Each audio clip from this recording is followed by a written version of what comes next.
working? I don't know if this is on. Is it on? Oh, Grr. we're on. Oh my goodness. So I'm so thrilled to be here. It's so nice to see all these beautiful faces. I'm just gonna get right into it. You might notice I don't have any notes, and that's because I really want to be so nice and just juicy and casual and cute. So the first thing I want to ask you guys is like, what did you have for breakfast? And if you didn't have breakfast, what do you wish you had for breakfast? Breakfast this morning, I had an acai bowl that was prepared for me by my lovely partner. She made me a nice acai bowl with some almond butter and some coconut granola and some fruit on top. That was when I came back from the gym. Okay, Muscles. It was I nice. had that breakfast. Okay, what'd you have, Lester? I'm intermittent fasting till 12, so Oh, so your breakfast was at 12. I'm eating goals for breakfast. Wow. Okay. We selling breakfast products, so I probably shouldn't say that I intermittent fasted too. But That's why I asked. Thank you, Jon. I did that, and I had my first meal at 2 p.m. I had jerk chicken, cabbage. Okay. I ate the cabbage first because I've been watching the Glucose Goddess, and it's like you got to get that fiber in first. You know what I'm saying? So your glucose doesn't spike, and then I finish it off with a nice, soon-to-be released That's why I asked about breakfast. strawberry toasted pastry, because I love sweets. If you know me, you know I love sweets. So we had to make a better for you version. It's not a Pop-Tart. The Pop-Tart is an Op-Tart. This is the Bop-Tart, a black-owned pastry, a bite of pleasure, a burst of power. Wow, that was exactly the answer that I wanted, Jon. Thank you so much. So, okay, you've got this beautiful book. You have a beautiful podcast. You have products. You have products that are about to launch in how many Targets? How many? 1900. 1,900. How incredible is that? Please, we can clap for Nationwide. that. That's so amazing, right? That's so amazing. And so you guys started this in 2012, yeah? So did you think that you would ever have all of this? I mean, I'm sure you probably must have a little bit. I thought we would have all this in 2013. Sometimes things take time, you know what I mean? How does it feel? It's blessed. I mean, just coming from where we came from, and the ascension to where we are now. It's been a blessing. A lot of learning curves, and but I wouldn't change it for the world. You know, we've learned a lot, and we're getting our education as we're building this company. None of us went to school to study all these things, and we don't have business degrees and this and that. So no, it's definitely been a blessing, and it's cool to get paid to learn. So yeah, we figured it out. It's just the beginning too. We just preheating the ovens. It's so thrilling to hear. That's why I ask, because I think it's really important to really sit in your accomplishments. I don't really do that as much as I should, but it's like to really sit and think, like, wow, how do I feel about this incredible thing? Because you have so many things that you want to do. Sometimes you're thinking about the next thing, But I think we're all very worthy of really sitting in the things that we accomplish. So I don't know. I think it's the coolest thing ever. You should be really proud. I don't think we sit in it either. No. Yeah, I think that's why I asked. I think when you're striving, it's like even just with the intros, right? Like you have to be reminded of some of the things that you've done or that you're doing. But I think part of being someone that's ambitious and goal-orientated, you're thinking about the next thing. When you finish one thing, it's like you're already on to the next. So Absolutely. And it's hard when you're like in the throes of it to kind of like sit back and observe from the outside and feel, what it feels like from the outside. Because really, we're just like in it. It's like, all right, cool, we might have done this, but my emails and my text messages are blowing up from our team asking us what we have next coming up. So it is kind of difficult for us to sit back and, kind of soak up some of these experiences sometimes. But we also do try to make time for that as well on our side, because we know how fast this life is. So we also take time to slow it down That's good. and appreciate these moments too. That's good, because I think, you get caught up in the like Q4 of it all, and the Q3. Fourth quarter slaughter. like all that stuff. And, it's interesting when I think about you guys, because you're so integral to New York, at least for me, as I'm also a New Yorker. But I'm not born and raised. So when I just really obsess about New York, like you're such a part of the conversation. And I think now we're no stranger to this idea of the intersection of like food and storytelling, right? But I feel like you guys are really the leaders of that. And I wonder if was that the goal, Jon? Were you trying to really like take over that intersection? what's crazy? It's like the road, when you're creating a new path, it's like really no blueprint. And I think we just really wanted to, like when Andre 3000 was at the Source Awards and he said the South got something to say, I think we felt that way for the Bronx, felt that way for Black and brown people from underestimated communities, and just like wanted to bring a different vibe and create a new vernacular with what we did. And thank you for giving us that credit, because we try to move respectfully and humbly, but we know what it is. Don't worry, I know the truth. But that's what I mean. I think it's important to talk about, because now we have even my show, Counter Space. We have the Taste the Nation with Padma. Like I really think Jessica B. Harris, right? High on the Hog. Like we really are no stranger anymore to this idea of that intersection. But I think it's really important to think about the legends that came before all of those things. And I was in New York at that time. Like I remember you guys. And I guess another thing I have is like, why food? Because I understand that it's almost like you just decided like, yeah, let's do some dinners. Like, did it kind of start small and then just get really big? Yeah, but the vision was always really big. So that's why when I was like kind of joking, but not when I said in 2013 we expected all of this. Okay. But it really started with me and Lester's friendship, and I could take it back to beyond that, and it really started here at the 92nd Street Y, because me and my mother lived in El Barrio in the 90s. She had the foresight to put me, because my brain was a little different. She put me at an alternative school called CPE, Central Park East 2, and those teachers there recommended that I come to after school here. So I published the cookbook with the 92nd Street Y in 1992. You can see a picture of it on the 92NY Instagram, and it's so amazing and so cute and just amazing. It's right next to the Black Power Kitchen, and it's thrilling. I love it. Shout out to my moms for keeping that.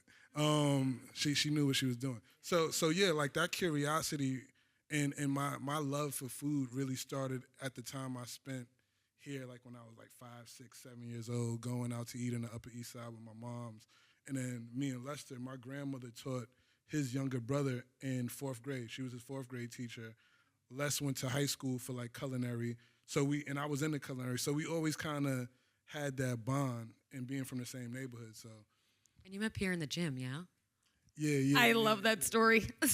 you see those guns on TV, be flexing, man. But Pierre, how did that happen? What makes you walk up to someone and just be like? Well, because his form was wrong, and I was like, yo, man. You need a full range of motion. Look. I'll let you get away with it for the first 8 years, but you got to stop the cap. No, I was just talking. I was talking about some food, and I think I had just gone to Morimoto maybe like the night before. You were talking about tuna tartare. Yeah. Okay, come on. It was like tuna tartare from Morimoto or something like that, and I was talking about feeding the muscles. I'm like, what are we gonna eat when we leave the gym? And I think John overheard it and was, we kind of just connected, and we were neighbors we were actually friends and neighbors for like a couple of years before we actually got into business together. So. Yeah, it was really organic, and it kind of just, happened naturally. I could see John's apartment. So John and I lived in the same neighborhood in Queens, in Long Island City, and we both lived in 2 apartments while we were in the neighborhood, and I could see both of his apartments from either of the apartments that I lived in, just randomly. So whenever Ghetto Gastro, this is like in the beginning years, in the inception, like when they were having like the hash house and like the Freestyle Friday parties in the crib and stuff like that, I could just look out my window and see when it was looking good, and I was like, all right, cool, I'm gonna come over now.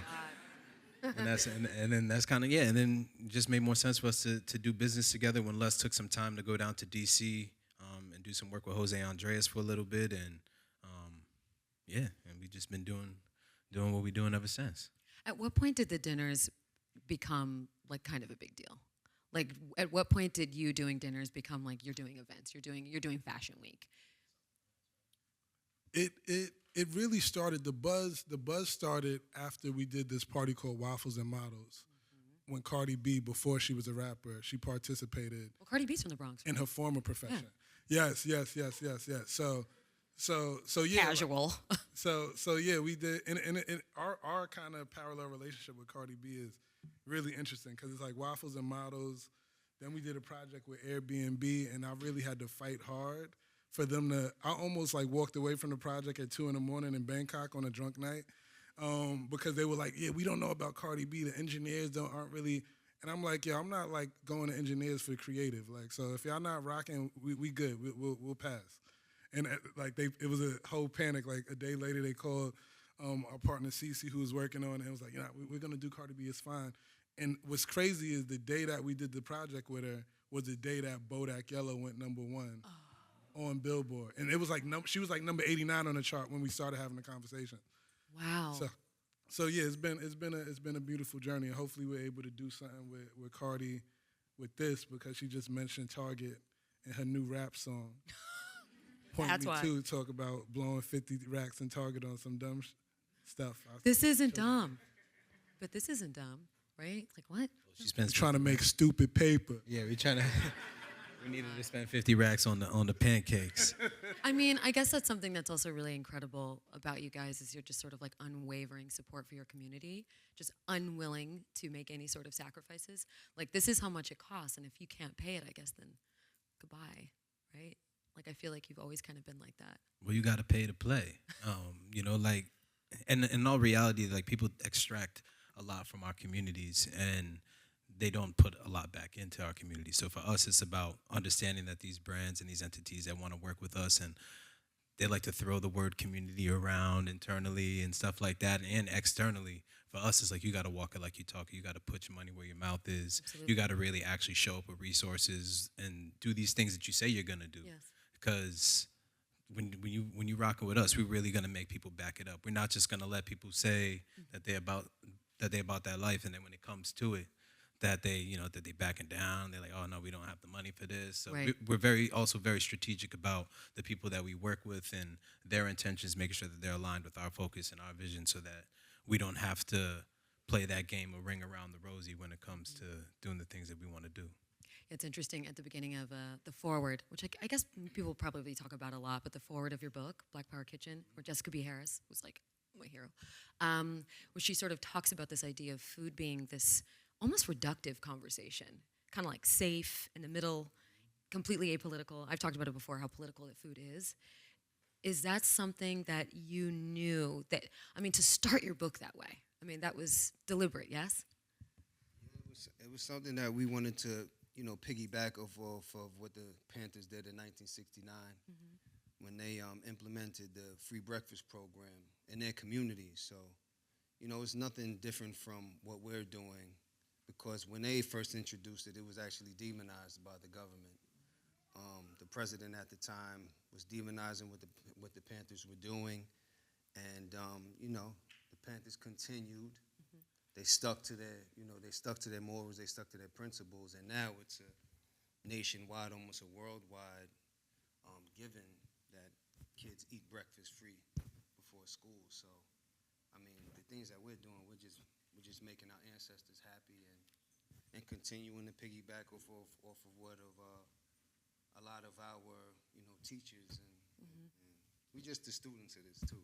I mean, what you're doing is sort of anecdotal evidence of the way things are, right? I mean, the entire book, it's so beautiful. I mean, it's so much more than a cookbook.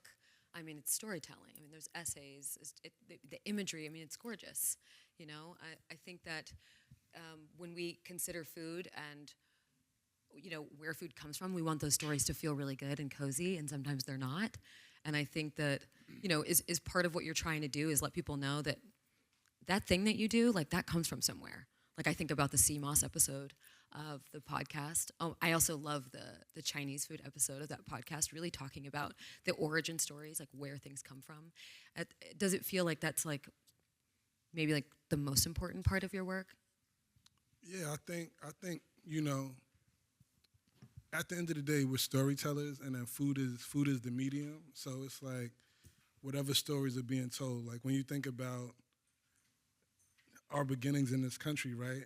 Agricultural knowledge, food, ways, and all of those things, that's a part of our journey here. So I think our liberation lies within the soil as well. And then it's like, we have to just take ownership of our stuff, and like not leave it for somebody else to tell you about Thai fried chicken, or like, you know what I'm saying? So I think it's up to us to tell these stories in a way, because like, you read the book. A lot of people just like the pictures. You know what I mean?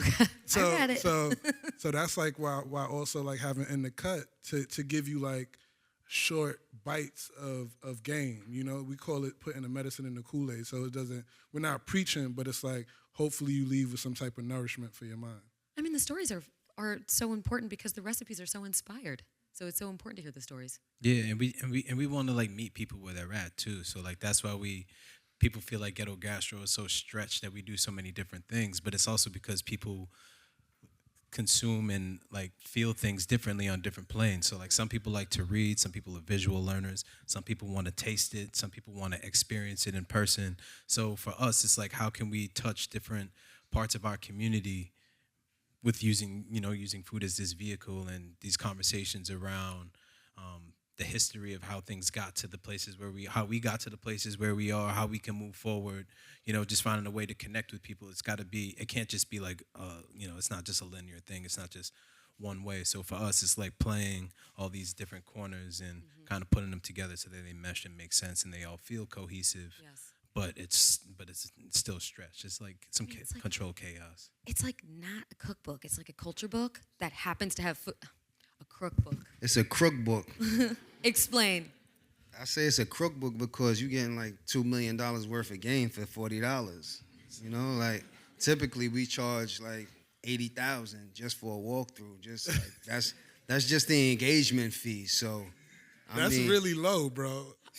So, that was like the fee in 2014. So I need to send this to my manager. You know what I mean? So you getting way more than worth what you paid for. So no, it's very welcome. true. It is. I will say it's a very rich book, but that also very much translates into the podcast. Like, there's these really beautiful audio moments where you kind of take us into the kitchen, and I just can hear you. It's so funny, like the pizza episode, and I'm just like hearing that dough slapping, and I'm like, wow, he's really working that dough. Like, you can really hear it. If you haven't listened to it, you really should. It really just feels like you're absolutely in the kitchen. They really had us. They were really in the kitchen. We were making pizza. I believe I heard it. Yes. They were like, do it, and we were like, all right, cool, whatever. Like we wanted to try to like figure out a way to. We weren't sure how that was gonna play and how that was gonna translate, but I'm happy with how it turned out. How was it like recording that? Like the process of that? It was a pretty long process because I think it took us like maybe like a month and some change, and then it was some days we had to go to the studio, some days we were at my house, other days we were doing pickups, and like all of us are in different parts of the world, so we're traveling with these microphone cases, like these big microphone cases. John left his somewhere in the south of France. I don't know where Les left his. I had mine. Wink, wink. No, look, wink, wink. We left them. I got it in the car right now. I left mine in Venice. It was cool. It was a cool process that we definitely learned another side of the business, and definitely opened up some new doors for us to hopefully do something like that in the future too. So it's a beautiful struggle, and it's always good to to engage with the people and like let them know what goes on behind all of the all of the razzle dazzle that you see.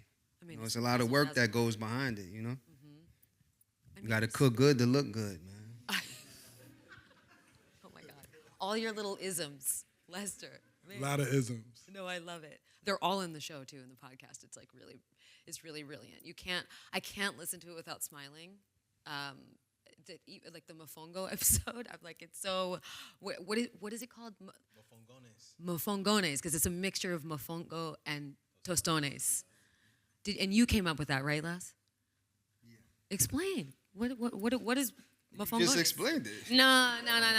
Yeah. It's different. You gotta do it. It's like, I could say it's a mixture, but I'm like, no. Even like, how did you come up with this? All right, here's the short story. So my uncle married a Puerto Rican woman. Her name's Millie, and every time I came into the house, it would just smell so amazing, like sofrito all day. And I used to just be like, "What is that smell? What is that smell that I always smell as soon as I walk in?" And she put me on to what sofrito was, and she used to make tostones. And over the years, when I would eat at cuchi frito spots, I would try mofongo, and I like mofongo and I love tostones, but it was I love the cohesiveness of mofongo and how it could be a mash and it's soft, but I also love the crispiness of a tostone. So I said, fuck it, I'm gonna mix both of them. Call it a mafon going there, you know. Boil it, smash it, form it, fry it, make it pop, man. Mafon going there. You guys see why I wanted him to explain that, right? Yeah. With a little garlic aioli on the side too, a little roasted garlic sofrito aioli. Plant-based, dairy-free. Love it. See, I'm telling you, it's really, I love that episode because you really are in it. Like, I can tell, like, you're really in it. But this is another reason why the origin story is so important, right? I mean, your recipes are really inspired, you know? It's like in the Chinese episode, I love that episode because it really sort of gets into the origin story as to, like, why there are so many Chinese restaurants. Every single neighborhood in New York, not just the Bronx, everywhere, right? Like I'm in Bed-Stuy. It's like there's Chinese restaurants everywhere. But this idea was that, and please let me know if I'm wrong, but I feel like it's when Chinese immigrants were first here, the only way they could really stay, there were only a few different loopholes for them to be allowed to stay, and one of them was opening a restaurant, which just goes to show that the powers that be really do believe in the power of food. And can you imagine being told, like, we don't want you here unless you open up a restaurant. Like, right, the value of the food, but not the people. And so that's a big reason why there's so many Chinese restaurants here. But these Chinese immigrants weren't really working with the same ingredients they were working with in China, right? They had to kind of use what they had, you know? And so I just wonder your experiences with Chinese food growing up in the Bronx. What were they like? Yeah, it's like they used what they had and then also catered to the environments and the consumer that they were serving. So it's like, yeah, when you're talking about fried chicken, Chinese iced tea, I remember just getting the iced teas in the courts, you know what I'm saying? Summertime, like freeze it a little bit, let it get icy. Chicken wings fried very hard, you know, with some like shrimp fried rice. Super craggy. I was going to the Chinese restaurant because I would get bored with things. Like I still am. I still get bored with things really quickly. So I would go in the Chinese restaurant and say, yo, I want half of fried chicken, but toss it in that garlic sauce that you have. Make it a little spicy. Throw some chopped scallions on the top for me. And throw it on the menu as less is more, man. And so I used to just hang out in the Chinese restaurant all day anyway and just talk shit with them. So they were just like, they knew me.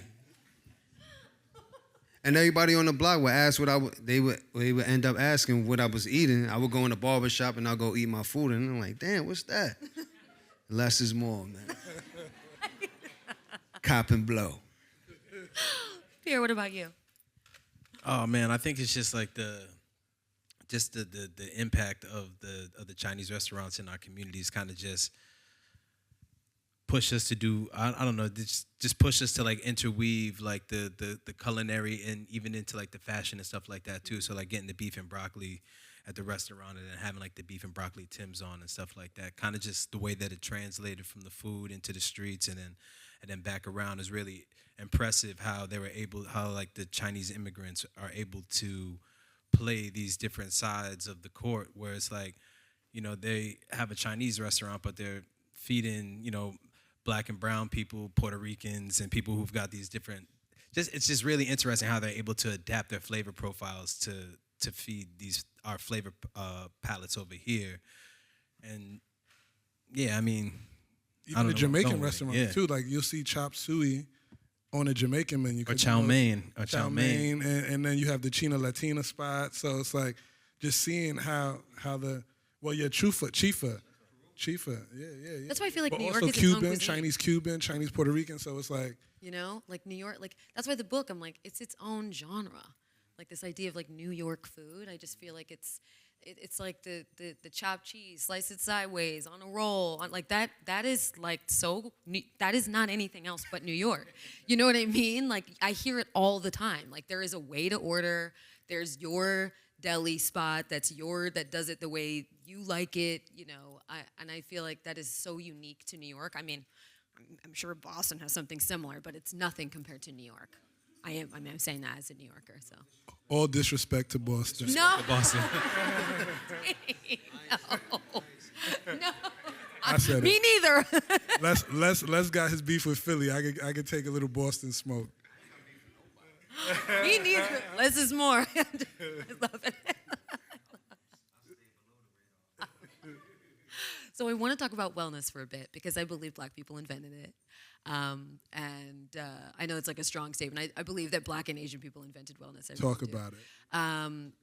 And people are like, what? They can't believe it when I say that. But I really do believe that Black and Asian people in so many ways have invented all the ways that we think about wellness now. You know, it's $17,000 million for sea moss at Erewhon. And you can thank Black people for that. You know, I really believe Haley Bieber for the prices, though. Sure can. Call her up. I have a complaint. But I feel like you really get into that in the Irish Moss episode of the podcast, and there is this notion, obviously not with anyone in this room, but that this like wellness belongs to a certain group of people, right? I always talk about there's self-optimization and there's wellness, right? Like there's tonics and tinctures and saunas and all that stuff, and I really believe that is more of like self-optimization stuff. I don't think that's like necessary. But then there's like wellness, which is just like food, air, water, movement, sunlight, purpose, community. Those are really like baseline things. Those things, I can't think of those things without thinking about Black folks, right? Food, sun, air, movement, like basics. And it's often when you hear about Black communities, there's this sort of lack of, right? There's this conversation about everything's unhealthy or what doesn't exist, you know? And I think it's really important to understand, like, historically, a lot of these protocols that are utilized for wellness come from Black communities or come from Africa, you know? And you talk about that a lot, and I just want to know your thoughts behind it. Like, I know it was deliberate, but I want to hear you talk about it. It's definitely deliberate, but, I mean, simple as, you know, in layman's terms, I mean, in Africa, we have such an array of such varieties of different species of plants, and in certain parts of Europe, you know, there isn't. You know, it's really cold. It's not as the soil is not as fertile. So I mean, we've been eating a plant-based diet in our history for years. I mean, since they were bringing Mansa Musa gifts of dried dates and preserved vegetables and fruits like from day one. So, that's one of the things that we're, like I said before, we just continuing the tradition of what our ancestors would want us to eat, how they would want us to eat, and we try to trace our foundation back to the ancestors. Just have that connection going as much as we can. Yeah. And yeah, just thinking about the Bronx. So like, you know, I love it. I love it. That sounded like Sage. So yeah, thinking about the Bronx and like you talking about like juice bars. Like my first juice bar wasn't like a juice press, right? You had the Rastafarian spots in the Bronx and learning about sea moss, you know what I mean? And then it's interesting how you say Asian, the Afro-Asiatic, because even in these juice bars, like a lot of the tinctures would be like sorghum-based Asian rice wines and ginseng and different things that like, so it's like that collision of culture and how like different barks, right, from the Caribbean or from Africa, and that like our people use plants as medicine, right? Like, so when you think about the ancestral knowledge and Yoruba culture and how that kind of came across the Atlantic to Brazil, the Caribbean and the Americas, and how these stories have been kind of told and adapted with the ingredients and the tools that we have on this hemisphere, you know, it's we want to like it's like the Empire Striking Back, right? Like in Star Wars, like we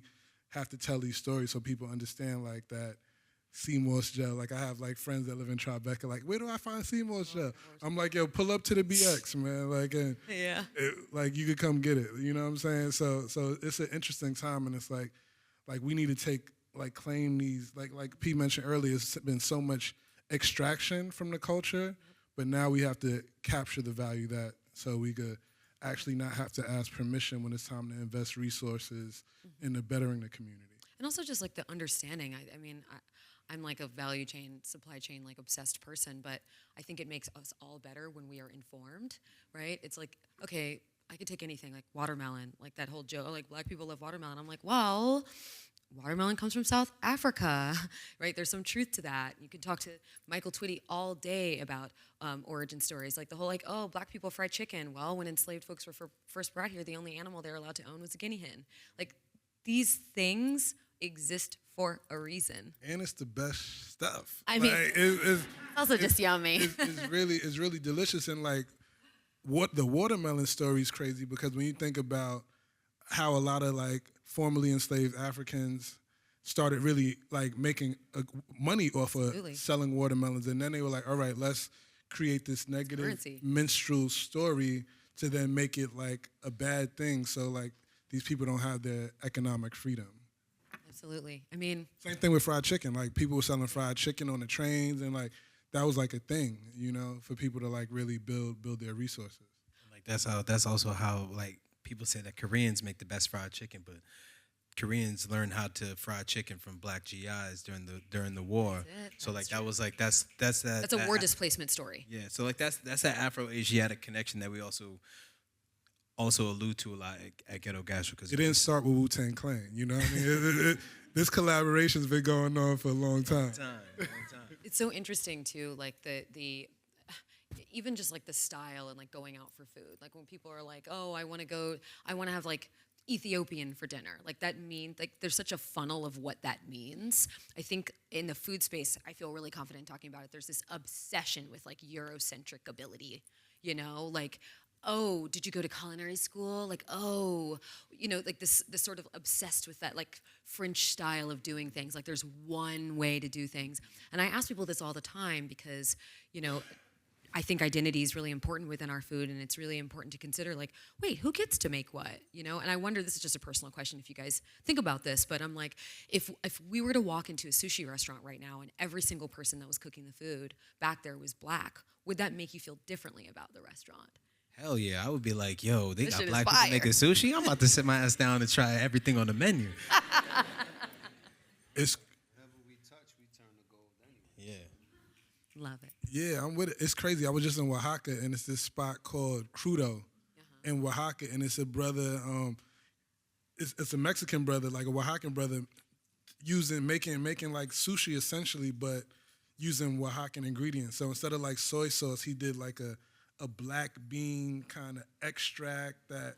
So it was a crazy experience, and like using different herbs that grow in Oaxaca instead of like shiso. So. And like instead of ginger, he pickled like Reimagined. What's the thing I'm looking for? Like the apple joint. Jicama. I was like, Ma, I used to make That this. texture. Yeah, the jicama. So yeah, he did like the jicama pickled instead of the ginger. So it was just like a really interesting journey that we were able to go on. So I think the cultural collision, I honestly feel like if you're not a white dude, man, make what you want to make. Like just don't try to put a flag down and claim like you doing this. You know I mean, of course. I asked. Y'all had y'all time. It's like, relax. I mean, they're still having too much time, but yes, it's our time. I spoke to Marcus Samuelson about that very thing because I had my own insecurities because I was just like, God, it just feels like, what can I make, and am I allowed to do this? Am I allowed to do that? And Marcus was like, you got to think about it like music, you know, like it's not fusion, it's like remix, you know, it's just like, and again, it just felt. He's like, you are a New Yorker. It's like different. You know, like the rules are different, and I just feel like you guys do that really well. Do you guys ever think like, ooh, I can't make that? You never even consider that, right? You just got to cite your sources and pay homage. Like. Yeah. Look at that.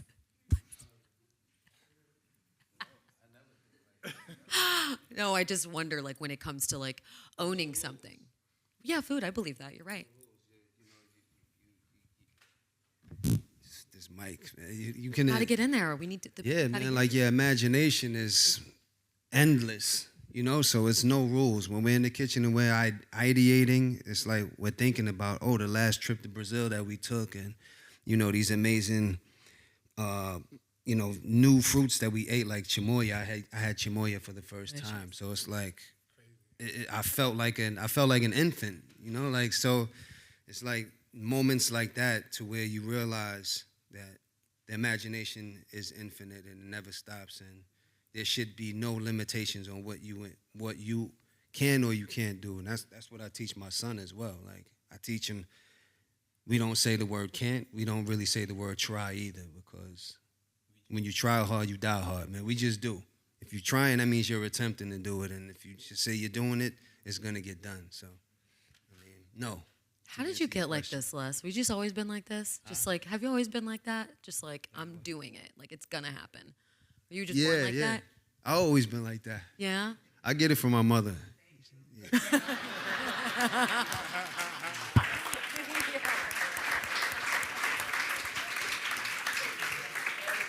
Yeah, Mama, they're the pillars. They're the pillars of what we do. All of our mothers, our aunts, grandmothers.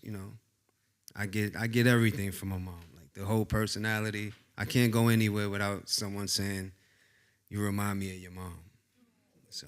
Okay. Thank you, Mom. Mama. Oh my God, I'm so glad I asked. Okay, so I want to know. I'm so curious about like what you guys are working on right now. We can talk about product. Let's get into it. I want to know the genesis of this. I really am curious because this is. I mean, Cardi B.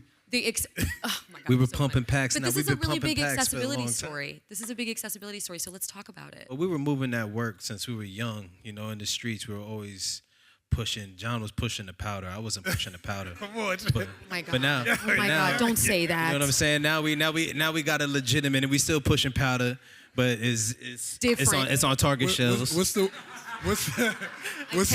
I cannot. Just add water. What's the word when you statute of limitations? Yeah. We out of the. I'm losing my vocabulary. We out the. My mom was like. You can be ostensibly objective about powder. He said it on the TED stage. It was all right. It is what it is. Everybody, it's public knowledge. This has just been it's been a real journey for us.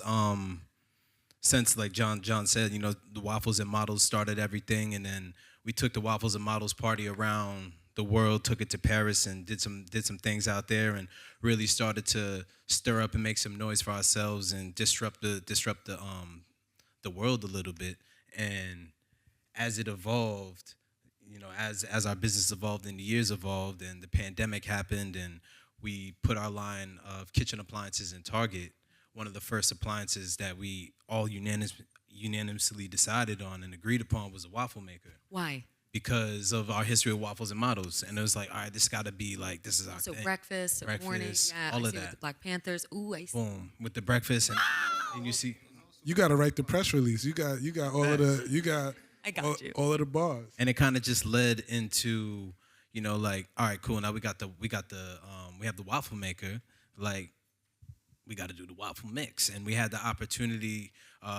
We tested something out with Williams Sonoma. That wasn't a thing. But no, it was a thing. Did it? Yeah. Let me. Can I jump in? Yeah, jump in. All right, so boom, peep it. So I don't know if the fellas know all of this because I don't know if I shared this with everybody, but. Even Ghetto Gastro itself, like I don't know if you know about Larry David, Mocha Joe's, and Spite projects. Like, so if you doubt us, it's gonna just boost the energy something crazy. So the thing with the waffles is like, yeah, Waffles and Models was a part, but also Aunt Jemima, right? Like, and them changing the name. When you look at the history of Aunt Jemima, we like, all right, we're gonna do the anti-racist breakfast, right?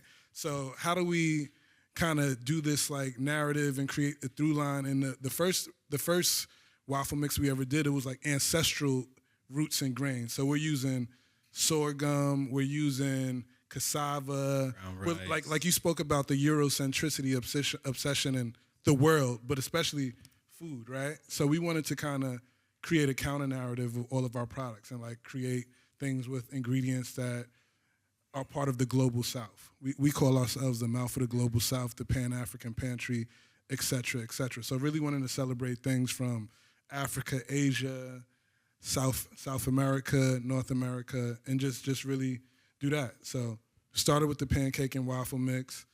Maple syrup, a lot of people don't know that. Maple syrup was an abolitionist sweetener. So while chattel slavery was happening in the American South and the Caribbean, a lot of abolitionists had knowledge from indigenous people, indigenous Americans, Native Americans, about tapping sweetener from trees, right?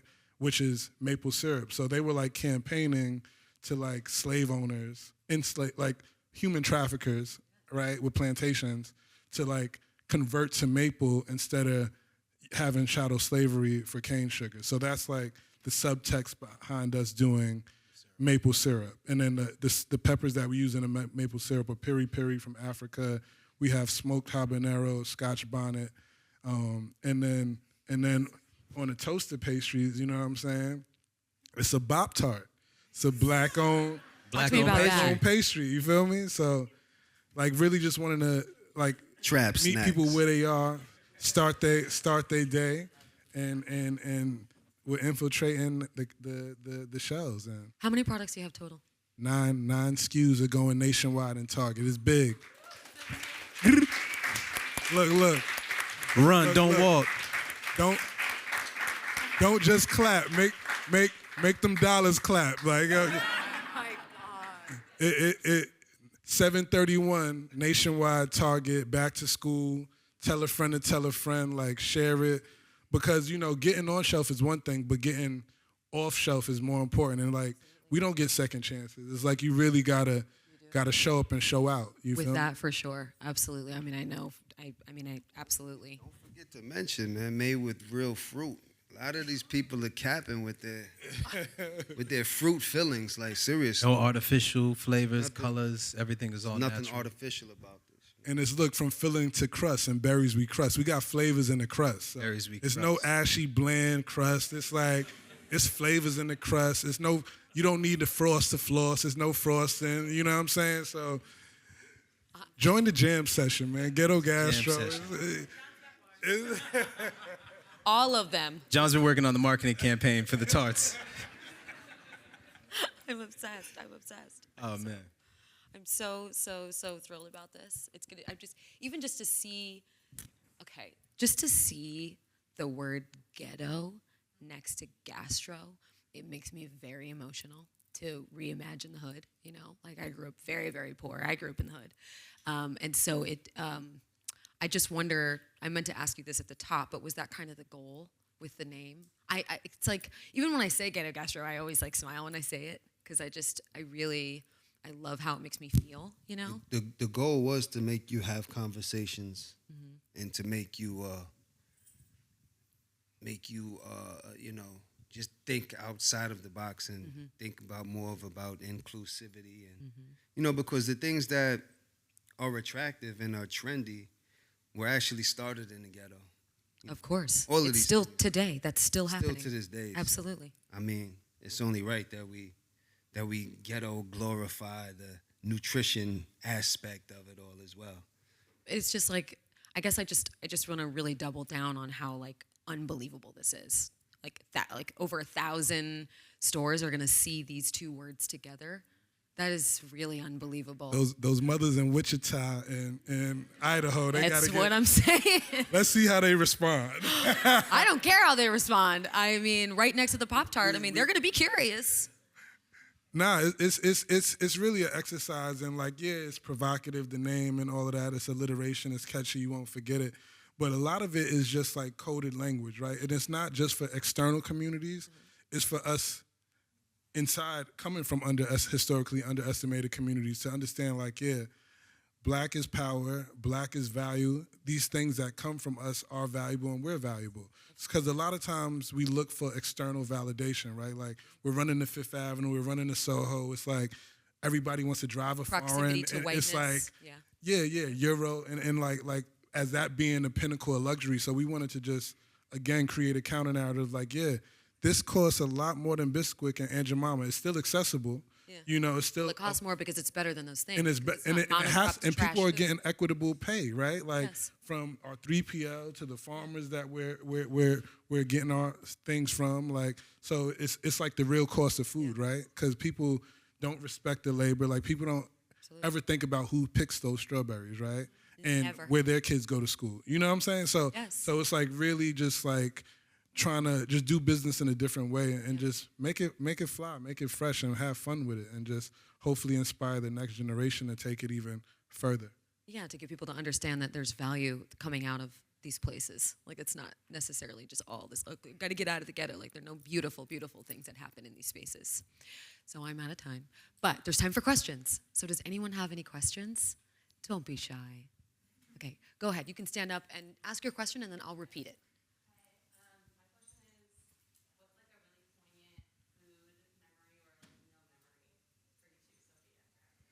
Okay, well, I'll go last. But okay, so what's a really poignant food memory I'll All three of start, you. and then we could just go down. I guess Love if it. you're going last.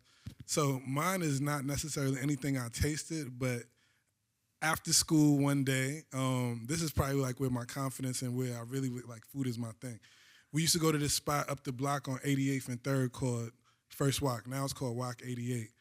And I was responsible for ordering for the family and for the table and whatnot. And it was this older Jewish woman who was a regular too. So I used to see her like on a weekly basis. And we always used to speak, say hello, whatever. And I knew she always ordered the lemon chicken, and I tried it once, and I was like, nah, that's not it. So the next time I saw her, I gave her a recommendation, right? And I told her to get the orange chicken because it came with the broccoli. No, I told her to get the orange chicken because it came with the broccoli, fried garlic. I used to read menus like algorithms or whatnot. Like I was like Rain Man. I might be on a spectrum. So I remember like making this recommendation, and then after she had her dinner, she stopped me, and my mother, I don't know if you remember this, and she was like, "You're such a remarkable boy." She spit a piece of chicken out and hit me, but nonetheless, This is such a good memory. it just made me feel so good. Like I felt really valuable because you know your family, they're gonna tell you you're a king, you can do anything you want to do, you're special. That's what they're supposed to do.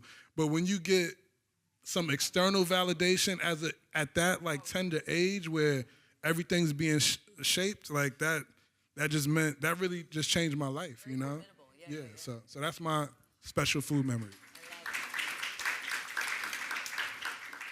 The little her spitting the chicken bit. That's an extra. That was a little. I never heard that part of the story. I never heard about that. Got hit with some shrapnel. I think for me, a poignant memory is just when I was young. I grew up and spent a lot of time in Barbados, and my grandmother. I learned to cook.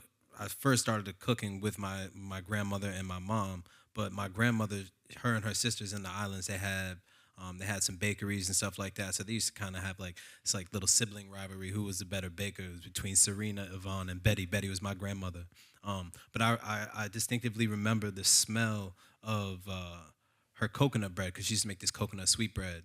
And whenever you would pull up on our block, I mean, like, you know, our house is like in the middle of the street. But whenever you pull up on the block, you could smell it all the way down the street, like the fresh coconut and the nutmeg and the almond essence and all that in the air. So I always that's like one moment that I remember that's stuck in my brain because that's kind of what cemented me in the kitchen, and like I feel like I fell in love with food around that age was really just experiencing those moments. They never let me handle like the batter and stuff, but they would let me, you know, shred coconut or something and grate my knuckles on the grater or whatever. But that moment there and just spending that time in the kitchen with my grandmothers and stuff like that has kind of just given me like a passion for cooking and like that I didn't know I had like at a young age, and it's kind of just like stuck with me. And still to this day I haven't been able to ace that coconut bread though. I'm gonna get it one day. I think my favorite food memory is kind of recent. It actually has nothing to do with cooking at all, but it just sort of goes into the way that we think about food and the way that food is utilized in our lives for ceremony, you know, like even with birthdays or deaths even, right? Dia de los Muertos, like there's the Pan de Muerte, right? But I grew up in foster care, in and out of foster care, and I never had a birthday cake before. And so for my 34th birthday, my best friend got me a birthday cake, and it really was like the most amazing thing ever. I know that sounds really wild that my very first birthday cake was of my 34th birthday, but it just goes to show like the power and impact of food, right? In this way that sometimes we don't really think about it and maybe take it for granted. It was just like the kindest, nicest thing ever, and so yeah, that's mine. Thank you. I know, she's right there. What a nice thing, right? Yeah. Good friends. I know, so that was very nice, very nice. Anybody else have any questions? Please don't be shy. Go ahead.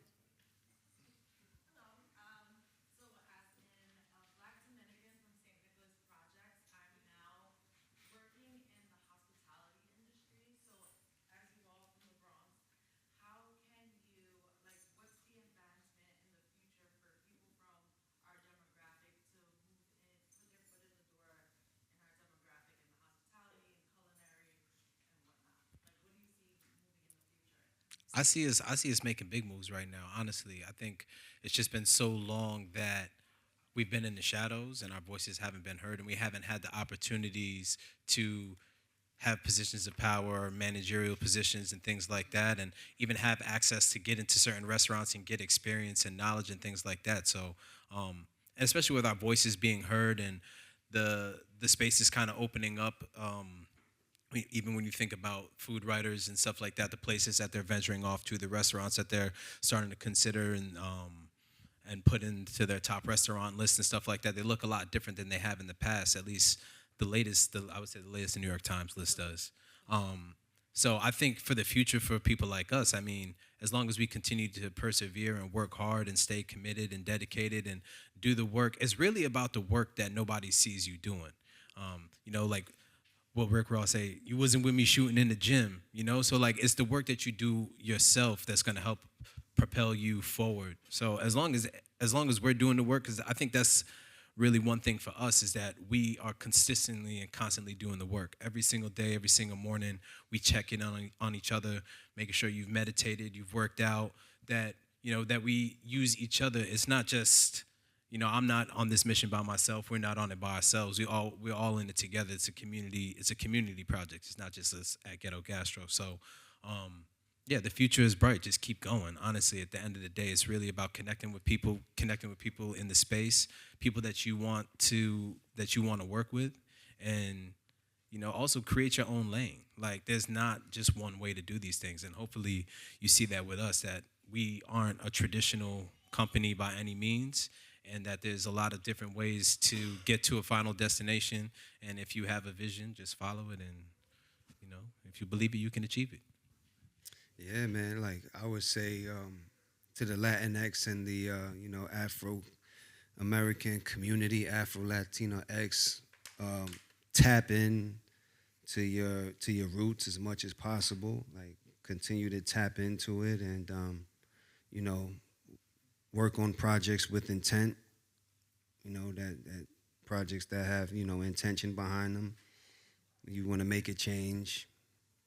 I would say focus on those type of projects, because then the spaces would extend a little bit more for us, when we just stick to what's true to us instead of, maybe following trends or following what the next person doing. Do you? Thank you for your question. Any more questions? I think we have time for one more. Come on. Okay, we'll do two. Go ahead. Don't hesitate next time, though. It's okay, we'll do two. We'll do two. It's okay. Gotta let that gun go. Are you kidding? I say we do two. Go ahead.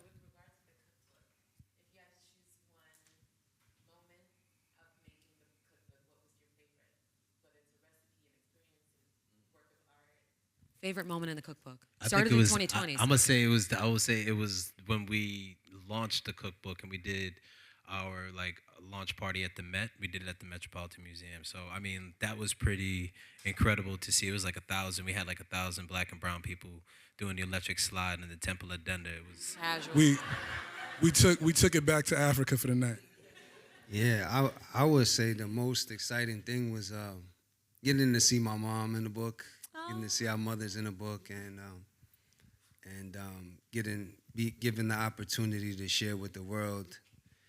Be a little bit more vulnerable about, growing up as in a single parent household. And, I had teachers that called me stupid and said, that, one time I got elected as class president, and my teacher kicked me out of the class and said, this is who you want to be your class president? Really tried to, demoralize me and talk me out of continuing to be great. Was this Miss Johnson at 160? Because she was a hater. She hated on me, too. Nah. This was a teacher named Mr. Fleischer in 180. Okay, well, he was wrong. See, we don't forget them. It's smoke if we air it out. Seriously. Nah, it's he owes you an apology. It's all good with me because I'm going to thank him for lighting the fire under me. You know what I mean? So I ain't going to thank him, but But you know what? You know what? It's always good to kill them with kindness and not give them what they expected. You know. So I'm real Bronx. I move like that. You never know what my next move is. Oh my God. Go ahead, sweetie. I hesitated because there's so much goodness happening in this room right now. So that's why. It's okay. So I am a girl from the Bronx. I actually had this dream job, right? And I ended up going back to the Bronx and working for children. Like I work for them, right? I work for the Bronx in East Harlem. One of my biggest initiatives when I took over my job was to change the food for them. And I will tell you, there's a lot of roadblocks, to the point where we had to fund the food and we were in the red for a little bit. I heard an interview one time, and it always sticks to me, community builds community. And I took over development recently to try to raise money for the schools. And I was looking at all the wrong places, right? People that didn't connect to us, people that didn't understand how important food is for us. Sorry, I'm getting emotional. It's okay. And I'm just wondering, I'm hearing your projects, is there anything that you're working on to give back to our community, whether it's Bronx, East Harlem, teach the kids? I know the adults, it's important for the adults to know about food. We're talking about wellness, but our youth, that I feel like they really need to be connected because they're not being taught at home sometimes what wellness is, what food is, how important community, right? Like, we can go back to our homes and teach our kids and sit at the table, take the phones away. There's no TV on the table, but these kids, like, their meals are really only in their school, and I see it firsthand. And this job has really humbled me, and it's my calling. But how are we going to give back to our youth? How are we going to give back to the kids that look just like us, that grew up, hungry or not knowing about food, and we had to outsource and learn food in other ways, right? Would love to learn more about what you're working on. But we currently we work with the Bruckner Mott Haven Garden, doing some community gardening work and then food sovereignty work and mutual aid with La Mirada. Those like our main. You trying or you doing?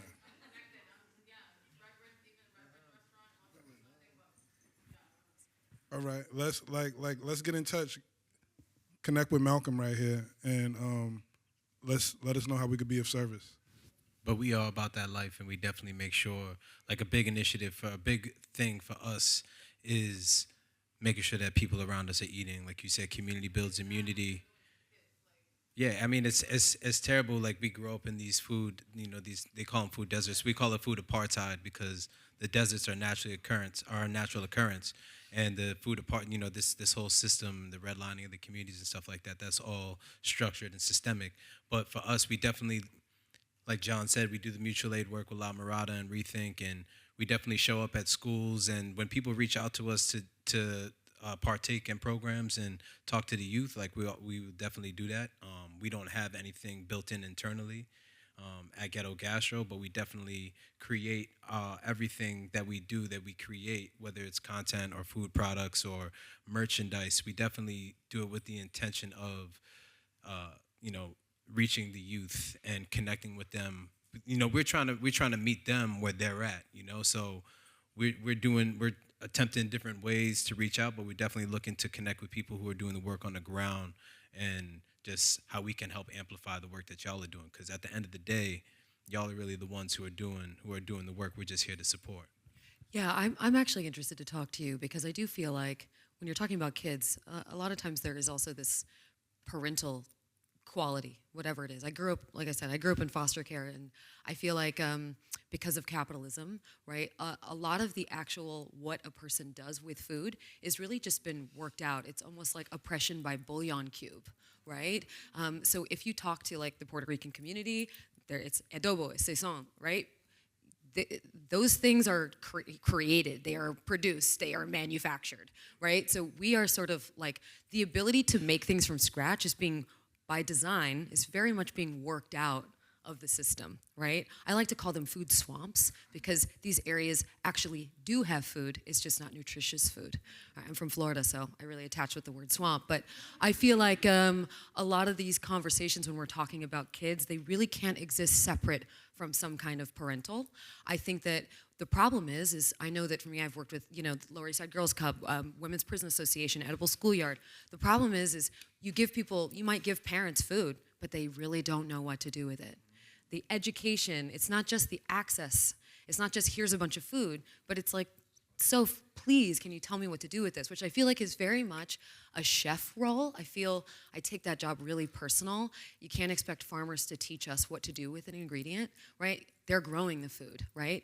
And I don't even know that it's necessarily your guys' job. I really take what you're saying personal. I feel like as a chef, it's my job to teach people, regardless of age, what is possible to do with an ingredient. So I was long-winded, but I would love to talk to you more because I feel like this is a very big conversation. I remember the first meal that I did with the change.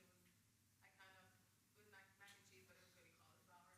Yeah. It was all non-dairy, and the adults were complaining about me feeding the kids like this mac and cheese, but they loved it. So it's just a matter of just being exposed. Yeah, it's an education thing. It really is exposure. There's a correlation between hyperactivity and education. Like it's just Absolutely.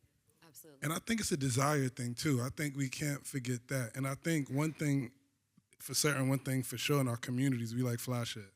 So it's like if we are able to create nutritious food as a type of stunt, a status, or something like that's to be had, like a Jordan sneaker, then I think you win the war. So like what we're trying to do is like make it fly, like make it. If Travis Scott will do it, then anyone will do it.